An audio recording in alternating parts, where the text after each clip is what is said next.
여러분 안녕하십니까? GTN 뉴스입니다. 광주시가 극심한 열대야 현상을 장기적으로 완화시키기 위해 시원한 도시 광주 만들기 10대 시책을 적극 추진합니다.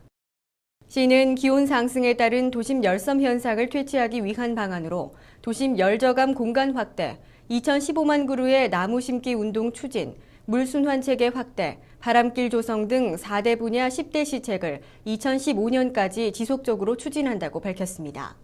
10대 시책으로는 시범학교 20개교를 선정해 학교 공원화 사업을 추진하는 녹지 조성 확대, 공원 확대 조성, 쿨루프 등 건축물 냉방에너지 절감 대책 추진, 가로수와 유휴공간 그늘숲 확대 조성 등이 있습니다. 또한 열섬 완화를 위한 탄소숲 조성, 옥상 정원과 벽면 녹화 확산, 빗물 저류조 설치, 바람길 조성 등의 시책도 시행할 계획입니다. 광주시가 폭염에 대비해 TF팀 회의를 개최하는 등 폭염 인명피해 최소화를 위해 종합 대책을 추진하고 있습니다. 시는 8월 6일을 기준으로 27명의 환자가 발생해 1명이 사망했으며 10명이 치료 중에 있다고 밝혔습니다.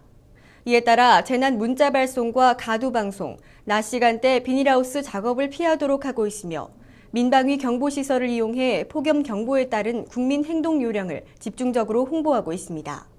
또한 취약계층을 돕는 도우미를 지정해 건강 확인 등 보호 활동을 강화하고 노인들의 무더위 쉼터에 긴급 전기료 6,200만 원을 확보해 에어컨 등 활용이 용이하도록 했습니다. 광주 지역 대형 건물 냉각 탑수와 배관 등에서 폐렴을 일으키는 레지오넬라균이 검출돼 시가 관리에 나섰습니다. 시보건환경연구원은 지난 5월부터 7월까지 종합병원, 백화점 등에 설치된 냉각 탑수와 배관의 레지오넬라균을 검사한 결과 총 292건 중 15건에서 레지오넬라균이 확인됐다고 밝혔습니다. 이 중 7건은 경미해 특별한 조치가 필요 없는 범위였지만 나머지 8건에 대해서는 관할 보건소를 통해 살균 소독과 세정 등을 권고하고 대책을 강구하도록 했습니다.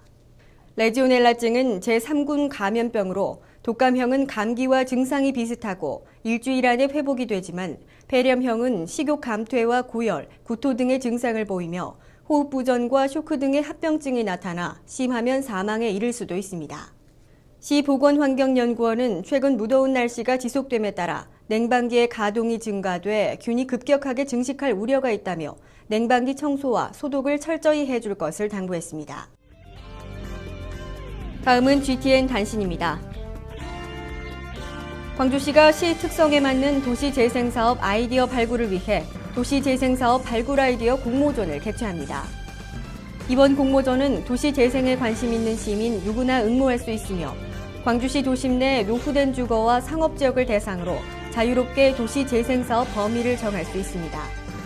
선정 시 시장 표창과 최고 500만 원의 상금이 주어지며 신청 희망자는 오는 8월 31일까지 시 홈페이지에서 신청서를 다운받아 접수하면 됩니다.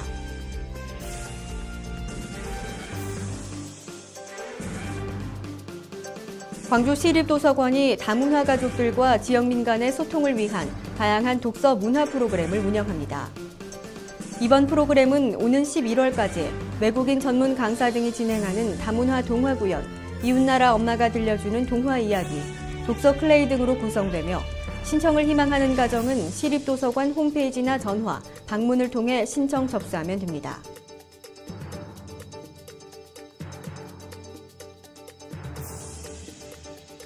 광주시가 지역 김치 산업의 육성 방안을 모색하기 위해 광주 지역 대학생과 청년을 대상으로 김치 창업 콘테스트를 개최합니다. 2012년 7월 7일을 기준으로 광주시에 주소를 둔 만 17세 이상 39세 이하 시민은 신청 가능하며 제조업, 온라인 쇼핑몰 등 김치를 소재로 한 모든 창업 분야에 접수가 가능합니다.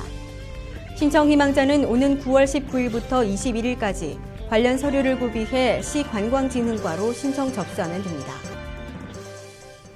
이상으로 GTN 뉴스를 마칩니다. 시청해주신 여러분 고맙습니다.